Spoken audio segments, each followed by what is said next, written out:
I'm Dr. Lily Krug, though most people just call me Lily these days. After years of saving lives, I now mostly deal with paperwork at a local hospital and occasionally help out new doctors. But today isn't about any of that. Today, I'm getting ready to meet Amy, my son Scott's fiancée. My usual home is under renovation, so I'm staying in this small, simple rental. It's not much, but it's comfortable enough for the time being. To make the meeting special, I decided to bake my famous apple pie. Nothing says, welcome like a homemade pie, right? Just as I was pulling it out of the oven, the doorbell rang. I wiped my hands on my apron and went to answer the door. There was Scott, looking as handsome as ever, and beside him stood Amy. She was just as beautiful as Scott had described, with a certain sharpness in her expression that made me take notice. "Mom, this is Amy," Scott said proudly, his voice full of happiness. "Nice to meet you, Lily," Amy said, offering her hand, though it felt a bit stiff when I shook it. "Come in, I hope you're hungry." "The pie just came out of the oven," I said with a smile, stepping aside to let them enter. Amy walked in and immediately started looking around the living room and kitchen. I noticed the little frown on her face as she took in the third-hand furniture, the old kitchen cabinets, and the plain walls that could definitely use a fresh coat of paint. "It's cozy," she said at last, with a polite smile that didn't quite reach her eyes. "So, Lily, Scott tells me you work at the hospital. What do you do there?" she asked. "Oh, just some administrative work now," I answered, not wanting to boast about my long career. Scott glanced at me in surprise. "Mom, why don't you tell her about," he started, but I quickly cut him off with a wink as I began slicing the pie. "Never mind that. Let's have some pie. You'll love it, Amy. It's my special recipe," I said, steering the conversation away from my job. As we sat down to eat, Amy seemed more focused on asking questions than enjoying the pie. "So, how did you manage to send Scott to private schools? That must have been tough on just a hospital admin salary," she asked, her tone a bit too forward for my liking. The question took me by surprise. It felt a little too personal, and it annoyed me. I kept my voice steady. "Well, I had some help from my parents. They left me a small inheritance," I replied, hoping to keep things polite. I could tell she was judging me, trying to figure out how someone with a simple job could give their son such a fancy upbringing. Her questions felt more like an interrogation, each one coming with a sharpness, even though she tried to hide it under a polite tone. Scott, bless him, didn't seem to notice the tension. "Amy's been great with all the tech support at her job. You should see her in action, Mom," Scott said proudly. "That's impressive," I said, turning to Amy with genuine interest. "Technology really is the future, isn't it?" "It is, and it's so rewarding to be at the cutting edge, being part of something that really makes a difference," Amy replied.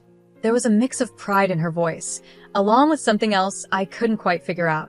We kept chatting while eating the pie, moving from Scott's job to their wedding plans. I did my best to make Amy feel welcome, despite the awkward start. When it was time for them to leave, Scott hugged me tight, but Amy's goodbye felt cold, her smile practiced but not reaching her eyes. As I washed the dishes, I made a mental note to stay alert. Scott was my world, and I wasn't going to let anyone mess with his happiness. After that first awkward meeting, I hoped things would get better with Amy, but as the wedding planning moved forward, so did the tension between us. Amy had a way of keeping me out of the planning, using polite but cold responses that made me feel like an outsider in my own son's future. One afternoon, Scott and Amy came over to talk about the wedding. I had made some coffee and put out a few snacks, hoping to create a warm, welcoming atmosphere. "Mom, we were thinking of having the wedding by the lake. What do you think?" Scott asked, spreading out photos of the venue on the coffee table. Before I could answer, Amy quickly added, "Oh, Lily, it's a bit far from the city. I'm not sure if all our guests would like the drive. We're thinking of a downtown spot, right, Brian?" Her tone was casual, but her words cut me off before I could share my opinion. I kept my voice steady. "The lake sounds beautiful, Scott. It would make for some lovely photos, and a little drive wouldn't hurt anyone." Amy laughed, a high-pitched sound that grated on my nerves.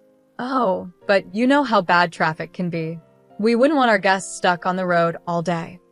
I held back a sharper reply and forced a smile instead. "Well, downtown is nice too, lots of great places there." Scott glanced between us, sensing the tension, but didn't say anything. He had always hated conflict, especially when it came to the people he cared about. Right, well, Amy's been looking into some great downtown venues, haven't you, babe? He said, giving her a supportive smile. Absolutely, Amy replied, flipping her hair over her shoulder. And Lily, we're also thinking of a modern theme for the wedding. Very sleek, very elegant. I'm guessing you'd prefer something more traditional? Her eyes glanced at my old coffee mugs and worn tablecloth, her words dripping with subtle judgment. I clenched my jaw, feeling the sting. I like modern just fine, I said, keeping my tone steady. The most important thing is that you two are happy. That's sweet of you, Amy said, her smile tight.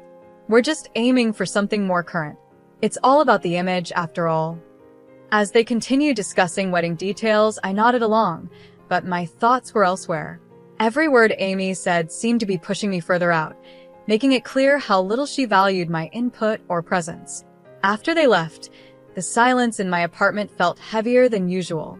I was used to being alone, but this felt different. It was the feeling of being shut out of my own family. I poured myself a glass of wine and sat by the window, watching the streetlights flicker on. My heart was heavy with worry. I had always been the one Scott turned to for help, the one guiding him through life's challenges. Now, it felt like Amy was in control, steering him in a direction where I wasn't welcome. Just have to watch and wait, I muttered to myself, taking a sip. But I'm not giving up, not yet. It was Scott's birthday, and even though things had been tense between us, I wasn't going to miss my only son's celebration. Amy had taken over planning everything, and somehow, my invitation had gotten lost in the shuffle. But a mother's place is by her son's side, especially on his birthday. So I decided to go anyway. I arrived at Scott's house with a small, carefully wrapped gift in my hands. The house was full of life, with laughter and music spilling out through the door. Taking a deep breath, I rang the doorbell, my heart pounding in my chest. Crashing a party was one thing, but crashing your own son's party without an invite? That was another level. Amy opened the door, and her smile faded a little when she saw me. Lily, what a surprise. We weren't expecting you. Her words stung, but I held my composure. Wouldn't miss my son's birthday. Where's Scott? He's around somewhere, she said, stepping aside reluctantly. Well, come in, I guess. The house was decorated in shades of blue and gray, a sleek modern style that clearly had Amy's touch. I walked through groups of people, none of whom I knew.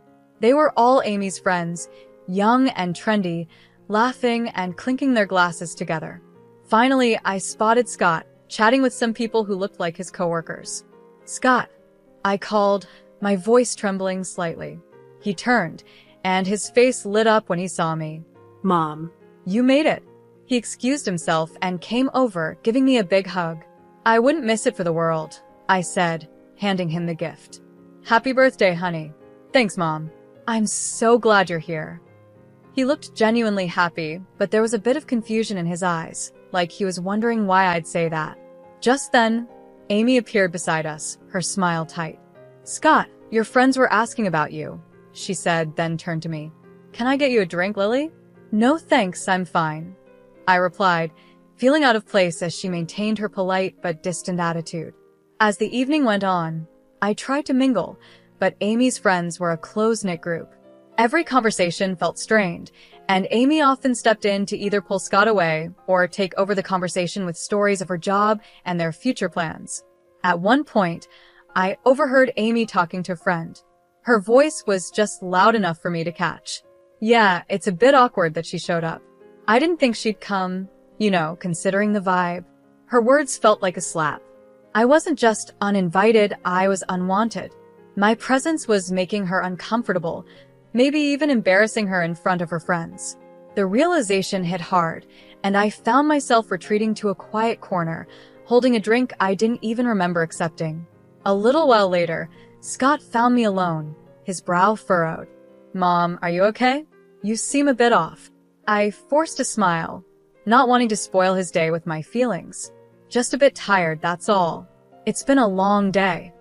Do you want to stay longer, or would you like me to drive you home? His concern was real, but the last thing I wanted was to pull him away from his friends. No, you stay, Enjoy your party. I'll catch a cab, I said, standing up. I just wanted to see you and wish you a happy birthday in person. He hugged me again, looking a little worried. Thanks for coming, Mom. I love you. I love you too, honey, I said, holding back the sadness as I left the party. I love you too, baby.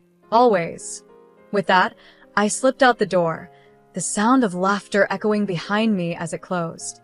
The night air was cold, but it was a relief compared to the warmth of a party where I felt like an outsider. The next morning, just one day before Scott's wedding, I was in my kitchen, the soft hum of the refrigerator the only noise in the quiet room. Then, I heard a knock at the door. Expecting it to be a delivery, I wiped my hands on my apron and went to answer it. To my surprise, it was Amy, standing there alone, her face serious, which didn't seem like a good sign. Amy, what brings you here this early? I asked, keeping my voice polite. Without waiting for an invitation, she stepped inside, her eyes quickly scanning my modest rented apartment, her disapproval barely hidden. Lily, I'll get straight to the point. I'm here to make things easier for everyone. I have a proposal for you, she said. Oh, I replied, my curiosity piqued, though I could feel a chill running through me. She pulled an envelope from her sleek, oversized purse and held it out to me. I'm offering you $3,000 to not come to the wedding tomorrow. We think it's for the best. I stared at her, not because I was shocked by the offer, but because she actually thought this was acceptable. And why would you think I'd agree to that? I asked. Her lips tightened into a frown. Let's be real, Lily. Your presence doesn't really fit with the kind of event we're planning. You know, with all the important guests we're expecting. My hands clenched at my sides, but I knew I had to play this smart. I'm sorry, I think I didn't hear you correctly, I said, tapping my ear, pretending like I hadn't understood. You want to pay me not to attend my own son's wedding? Why? Amy sighed, clearly annoyed. Because, Lily, you don't exactly fit the scene. The way you dress, well, everything about you, it's just not up to the standard we're setting. We have very influential people coming, and we can't have you there looking like that. She paused, waiting for me to show some kind of hurt or give in. But I didn't. I stood tall, my resolve growing stronger. Go on, Amy. I'm listening, I said. With this money, she continued, waving the envelope in front of me, you could maybe fix up this place, or buy something nice for yourself later. You should be grateful I'm offering this. I almost laughed at her nerve. She thought this place was mine, and that I needed her charity to improve it. But I kept my face neutral, nodded, and took the envelope from her. All right, Amy, if that's what you really want, I said calmly. Her relief was obvious as she gave me a tight smile. Good. I'm glad you're being reasonable about this. After she left, I stood there, still holding the envelope, my thoughts racing. I gently closed the door behind her, my hands shaking with a mix of anger and adrenaline. I pulled out my phone and stopped the recording. Amy's cruel words were all there, clear and undeniable. I didn't waste any time and dialed Scott, my voice steady but urgent. Scott, can you come over right now? It's important. We need to talk about something serious. Sure, Mom, I'll be there as soon as I can. Is everything okay? His voice was filled with concern, sensing that something was wrong. Just come. We'll talk when you get here. When Scott arrived, he looked worried. He barely sat down before I said, listen to this, and played the recording of Amy's proposition. As he listened, the color drained from his face, and his expression turned to shock and hurt. Mom, I'm so sorry you had to hear that. I can't believe she'd say those things, he stammered after the recording ended. The wedding is tomorrow, Scott. What do you want to do? I asked, my voice calm but firm, letting him know the decision was his to make. He ran his hands through his hair, clearly frustrated and confused. I want to confront her, tell her it's over, and cancel the wedding. I can't marry someone who would do this. I held up my hand to stop him. If you do that now, everyone will see you as the bad guy, and she'll play the victim. We can't let her control the story. Scott paused, thinking over what I said. So, what do we do? We need to let everyone see her true colors. Let them hear the Amy I heard on this recording, I said, my voice calm but full of determination. He nodded slowly, understanding. Okay, Mom. I won't say anything to her yet. After Scott left, I made several phone calls to old friends and former patients, people who knew me well and had been part of my life because of the surgeries I had performed over the years. We talked about old times, and though I didn't give too many details, I hinted that I might need their support soon. Sitting back on the couch, I felt a mix of anxiety and resolve. Tomorrow would be a big day, one way or another. I was ready to stand up for my family and show everyone who Amy really was. This wasn't just about stopping a wedding. It was about protecting my son from a life of manipulation and lies. The wedding day arrived, and with it came a swirl of nerves and a sense of duty. Today would change everything, no matter what happened. As the guests began to settle into the beautifully decorated hall, whispering excitedly about the upcoming ceremony, I knew the truth would soon come to light. I braced myself for what was about to be the hardest thing I'd ever done. The plan was simple but powerful. Just before Amy and her father were supposed to make their grand entrance, a video about Amy and Scott's relationship was set to play. Instead, I had arranged with the AV technician to play the audio recording of Amy's cruel offer. My heart raced as the moment got closer, knowing how much impact it would have. As the guests chatted, waiting for the ceremony to begin, I gave a signal to the technician. The lights dimmed, and instead of the soft music of the couple's video, Amy's voice filled the room, loud and clear. I'm offering you $3,000 to not attend the wedding tomorrow. We think it's for the best. There was an instant reaction, a gasp from the crowd, followed by murmurs of confusion and shock. People looked around, trying to understand what they had just heard. Then, the doors opened for Amy's entrance with her father, the timing perfect. The room went silent as they walked in. Her father smiled and waved, unaware of what had just happened. But Amy's smile faded as she realized that all eyes were now on her, filled with judgment and suspicion. As they reached the front, I moved to the second part of the plan. The screen switched to a video montage of testimonials from respected city figures, colleagues, and patients. They spoke about my years as a skilled surgeon, the lives I had saved, and the positive impact I had made in the community. The contrast was striking proof of my life of service and respect, directly challenging Amy's earlier words about my character. Amy stood frozen, her face pale, as the video continued.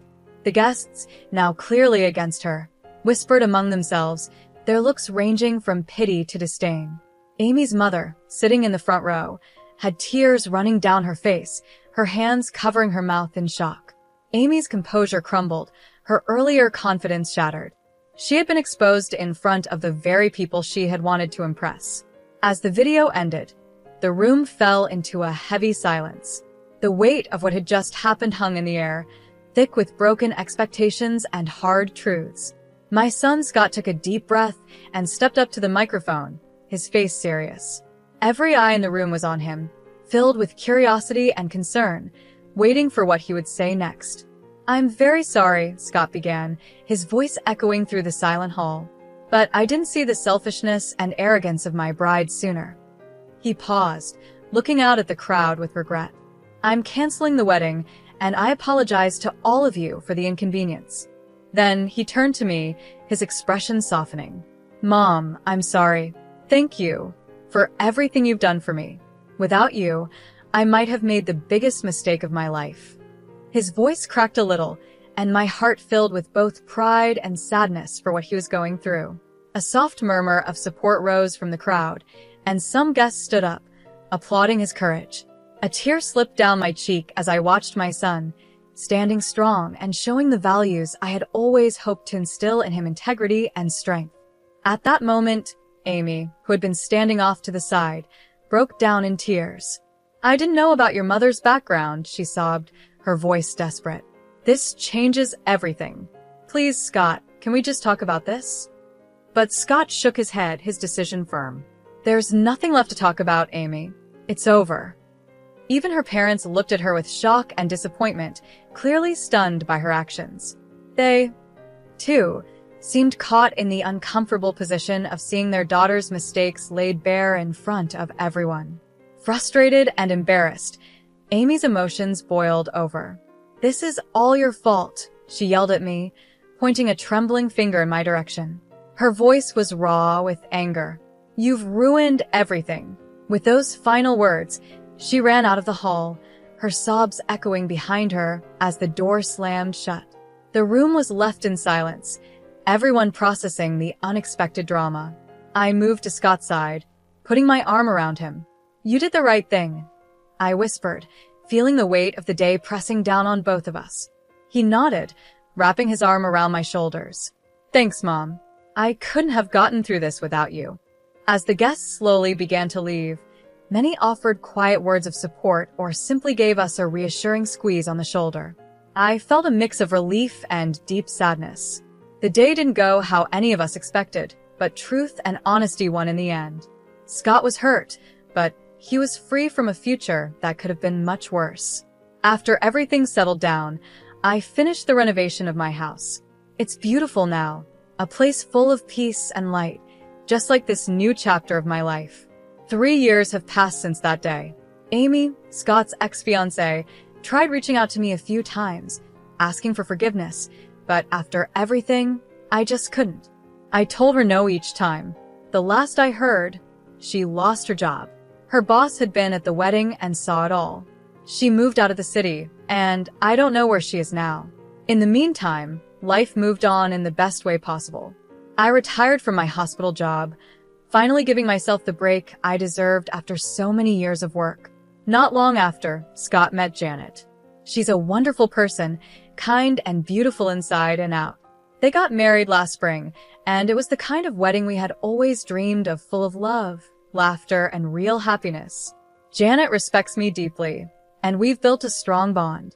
It's such a joy to see Scott happy and in a relationship where they truly complement each other. Just the other day, during a quiet dinner at my house, Janet told me how much she appreciates our relationship. "Lily, I really admire how gracefully you've handled everything. I'm so grateful for how welcoming you've been," she said, her sincerity touching my heart. "I'm just thrilled to have you in the family, dear. You make my son happy, and that's all I could ever ask for." I replied, my voice thick with emotion. The kindness and love that now filled my home were a far cry from the silence it once held. It had truly become a home, ready for future gatherings and family celebrations. Feeling lighter and more adventurous than I had in years, I made a decision that even surprised me. I booked a trip around the world. It was something I'd always wanted to do, but kept putting off. Now, with everything falling into place, it seemed like the perfect time. When I told Scott and Janet, they were thrilled. "Mom, that's amazing. You've always talked about seeing the world," Scott said, his eyes lighting up. "And you've more than earned it," Janet added, giving me a hug. "We'll manage just fine here. Go make some amazing memories."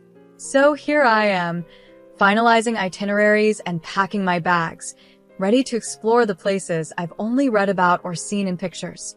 It feels like I'm not just traveling to new countries, but also stepping into a new phase of life, one where I can simply enjoy and embrace the beauty of the world.